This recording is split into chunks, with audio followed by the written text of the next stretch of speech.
Assalamualaikum warahmatullahi wabarakatuh. Perkenalkan, nama saya Lailia Khalifatul Jannah dari kelas A3. Di sini saya akan menjelaskan tentang peradaban Islam pada masa Khulafaur Rasyidin. Pada masa Khulafaur Rasyidin terdapat 4 khalifah, yaitu Abu Bakar As-Siddiq, Umar bin Khattab, Utsman bin Affan, dan Ali bin Abi Thalib. Khalifah yang pertama yaitu Abu Bakar As-Siddiq. Riwayat singkat tentang Abu Bakar. Abu Bakar dilahirkan di kota Mekah 2 tahun beberapa bulan setelah tahun gajah. Abu Bakar adalah orang yang pertama kali masuk Islam di kalangan lelaki dewasa. Dan setelah menjadi seorang muslim, dia lebih memusatkan diri dalam kegiatan dakwah Islamiyah bersama Rasulullah. Masalah yang pertama kali timbul pada saat Rasulullah wafat adalah politik, yaitu mengenai siapa pengganti Rasulullah sebagai kepala negara. Lalu sejumlah tokoh Ansor dan Muhajirin mengadakan pertemuan. Dalam pertemuan itu terjadi perdebatan alot antara kaum Muhajirin dan kaum Ansor. Mereka saling menganggap bahwa kelompoknya lah yang paling pantas menggantikan Rasulullah sebagai kepala negara. Lalu Abu Bakar mengajukan usul bahwa pemimpin negara akan dijabat oleh kaum Muhajirin dan diwakilkan oleh kaum Ansor. Namun kaum Ansor menolak. Kaum Ansor lalu mengusulkan bahwa akan dipimpin oleh 2 orang yang berasal dari 2 kelompok. Usulan tersebut tidak disetujui oleh Abu Bakar dikarenakan akan terjadi perpecahan di suatu saat nanti. Lalu Abu Bakar mengingatkan kaum Ansor tentang hadis Nabi bahwa pemimpin itu berasal dari orang Quraisy. Maka dari itu Abu Bakar menunjuk Umar bin Khattab untuk menjadi seorang khalifah. Akan tetapi Umar bin Khattab menolak dan mengatakan, jika masih ada Abu Bakar, yang lebih pantas menjadi khalifah adalah Abu Bakar. Dan pada akhirnya Abu Bakarlah yang menjadi seorang khalifah pada umur 61 tahun. Sepeninggal Rasulullah, ada golongan orang penyelewang, yaitu orang-orang murtad, orang-orang yang enggan membayar zakat, dan nabi-nabi palsu. Menanggapi masalah ini, Abu Bakar berniat untuk mengadakan peperangan. Akhirnya peperangan itu pun terjadi dan dinamakan sebagai Perang Riddah. Tekad Abu Bakar untuk memerangi 3 golongan penyelewang itu menyelamatkan negara Islam pada masa itu. Namun harus dibayar mahal dengan gugurnya 70 orang penghafal Al-Quran. Khalifah yang kedua yaitu Umar bin Khattab. Umar bin Khattab dilahirkan di kota Mekah 4 tahun sebelum perang Fijar.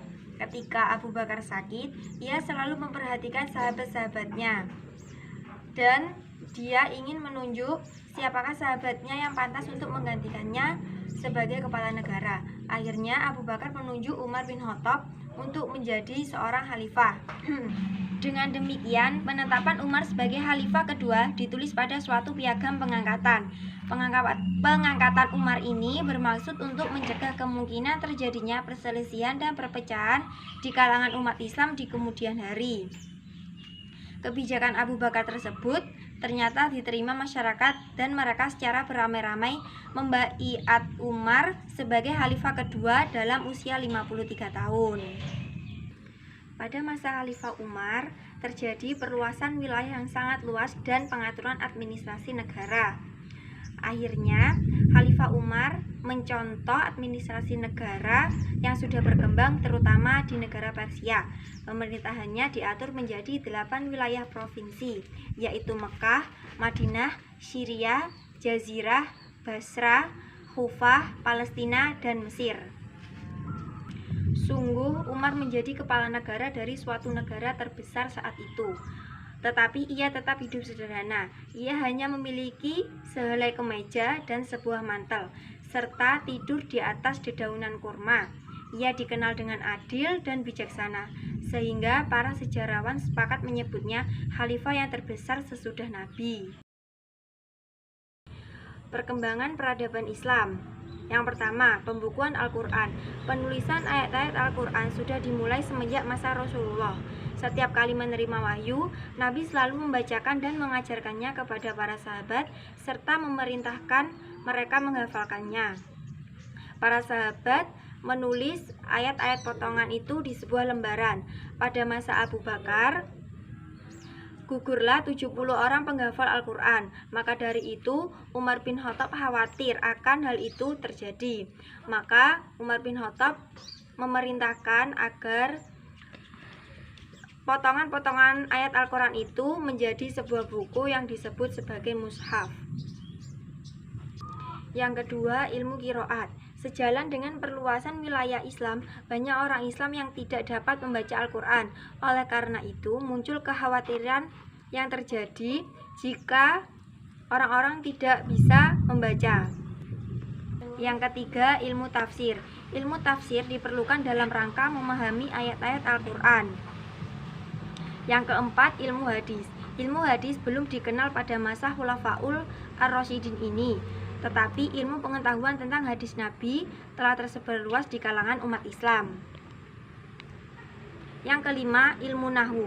Ilmu nahwu lahir dan berkembang di Basra dan Kufah karena di dua kota tersebut banyak tinggal kabilah Arab yang berbicara dengan beraneka macam dialek bahasa. Yang keenam, ilmu fikih. Ilmu fikih sudah mulai muncul pada masa Khulafaur Rasyidin karena wilayah Islam semakin luas. Semakin banyak permasalahan yang harus dihadapi umat Islam yang memerlukan ketetapan hukum. Dan yang ketujuh, ilmu arsitektur. Ilmu arsitektur pertama dalam Islam adalah arsitektur masjid. Kemudian baru ada arsitektur kota, selanjutnya arsitektur bangunan. Umar terbunuh. Pribadi yang mengagumkan dan mempesona itu akhirnya terbunuh di tangan budak Persia bernama Abu Lu'lu atau Abdul Mughirah karena orang-orang Persia sangat merasa dendam kepada Umar yang menaklukkan dan telah menghancurkan negeri mereka, dan sebab itulah mereka mempergunakan budak untuk membunuh Umar.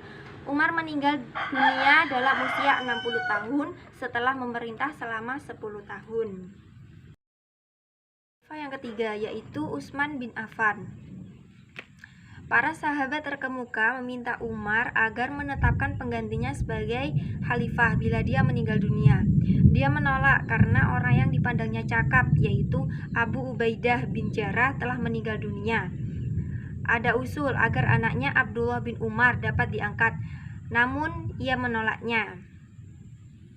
Sesudah Umar meninggal, akhirnya para sahabat terkemuka mengadakan rapat dan menghasilkan bahwa Utsman bin Affan yang akan diangkat menjadi khilafah yang ketiga. Utsman melanjutkan perluasan wilayah yang dilakukan oleh Khalifah Umar. Di antara kebijakan-kebijakan Umar, kepemimpinan Utsman sangat berbeda dengan kepemimpinan Umar. Utsman mengambil beberapa kebijaksanaan yang menimbulkan keresahan masyarakat yang berlanjut pada kerusuhan. Yang pertama, dia mengangkat kaum kerabatnya pada jabatan-jabatan tinggi. Kedua, mencabut dan tidak boleh mengelola Baitul Mal. Ketiga, tanah-tanah rampasan perang atau yang ditinggalkan pemiliknya pada waktu perluasan wilayah di masa Khalifah Umar dulu dijadikan milik negara. Akan tetapi tanah itu diolah rakyat dan negara memperoleh bagian dari hasil tanah itu. Namun kini di masa Utsman, tanah-tanah itu diperjualbelikan seperti tanah negara yang ada di Basrah dan Kufah dijual kepada Talha dan Zubair. Utsman terbunuh. Para pemberontak mengepung rumah Utsman selama 40 hari. Dalam masa itu, salah seorang di antara mereka terkena panah yang datang dari kediaman Khalifah Utsman. Mereka mendesak agar si pemanah diserahkan kepada mereka. Akhirnya Utsman terbunuh dalam usia sekitar 82 tahun. Khalifah yang keempat yaitu Ali bin Abi Thalib. Kaum pemberontak menguasai Madinah dan orang-orang Bani Umayyah banyak yang meninggalkan ibu kota itu. Di antaranya Marwan bin Al-Hakam yang berhasil menyelundupkan baju Utsman yang berlumuran darah di Mekah. Kaum pemberontak mendesak Ali supaya bersedia menjadi khalifah, tetapi ditolaknya dan dia menegaskan bahwa masalah itu bukanlah urusan mereka. Kaum pemberontak lagi-lagi mendesak Ali supaya bersedia menjadi seorang khalifah. Ali akhirnya menerima jabatan itu dengan ketentuan dia diberi kesempatan memerintah sesuai dengan Kitabullah dan Sunnah Rasul. Ia memaku jabatan khalifah itu mulai 24 Juni 656 Masehi atau tahun 35 Hijriah dalam usia 58 tahun. Kebijakan-kebijakan Ali. Setelah Ali diangkat menjadi khalifah, dia mengambil dua kebijakan. Yang pertama, mencatat gubernur yang diangkat Utsman, termasuk Muawiyah, dan sudah menjadi gubernur Syam. Banyak pendukung dan penasehat Ali serta kaum kerabatnya menasehatinya agar tidak melakukan perubahan dulu atau menanggungkan tindakan radikal. Konflik dengan Aisyah atau Perang Jamal. Saat rumah Utsman dikepung oleh para pemberontak, Aisyah meninggalkan Madinah menuju Mekah. Setelah Utsman terbunuh, dia kembali lagi ke Madinah. Setelah dia tahu bahwa Ali telah dibaitkan menjadi seorang khalifah, dia marah. Konflik dengan Muawiyah atau Perang Siffin. Konflik ini adalah konflik yang paling lama, bahkan membawa kepada kematiannya, yaitu dengan Muawiyah. Ketika Ali diangkat menjadi seorang khalifah, Muawiyah sudah menjadi gubernur Syam selama 22 tahun. Bukan saja semenjak Khalifah Utsman, tetapi sudah semenjak Khalifah Umar. Dalam usia 20 tahun, dia bersama ayahnya masuk Islam waktu penaklukan kota Mekah. Muawiyah dan penduduk Syam menuduh Ali ikut terlibat dalam peristiwa pembunuhan Utsman. Mereka meminta pertanggungjawaban Ali terhadap peristiwa itu. Peristiwa tahkim. Masing-masing pihak disetujui mengutus seorang perunding atau hakam. Keputusan mereka mengikat kedua belah pihak. Dari pihak Ali diutus Abu Musa. Dari pihak Muawiyah yaitu Ammar bin Ash, penakluk dan bekas gubernur Mesir yang dulu dipecat oleh Khalifah Utsman. Tahkim atau perundingan diselenggarakan pada bulan Ramadan 37 Hijriah atau Januari 659 Masehi di suatu tempat bernama Dunat al-Jandal, terletak antara Madinah dan Damaskus. Agenda perundingan pertama ialah Utsman terbunuh secara zalim. Kedua, siapa yang tepat untuk menjadi khalifah? Ali terbunuh.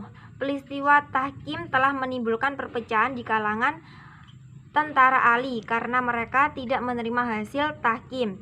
Selain itu, Ali pun tidak menerima hasil tahkim karena kedua hakam telah menyimpang dari Kitabullah dan Sunnah Rasul.